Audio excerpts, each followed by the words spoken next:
Endi inson dunyoda yashar ekan, albatta ustiga bir musibatlar keladi, qiyinchiliklar, mashaqqatlar. Mana shunday holatda inson o'zini yo'qotib qo'yadi, iztirobga tushadi, dovdirab qoladi.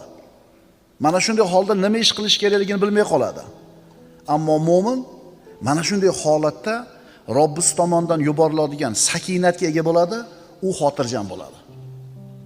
Mana shunday bir mashaqqat, qo'rquv, xavotir, vahima kelgan paytda mo'min banda Allohga qanchalar yaqin bo'lsa, islomida, iymonida qanchalar mustaqim bo'lsa, taqvosida qanchalar mustahkam bo'ladigan bo'lsa, shunga yarasha Alloh taolo unga sakinatni tushiradi. Xotirjam bo'ladi. Kim aytgani bo'ladi deydi? Allohda aytgani bo'ladi deydi. Hammani boshini qo'tirib qo'ygan, hayron qoldirgan, aqllarni qulflab qo'yadigan balolar, musibatlar kelganda Alloh o'zini mana shunday taqvoli mo'min bandasini qalbiga sakinatni tushiradi. Ana shu sakinat sababli mo'min xotirjam turadi, dovdirab qolmaydi.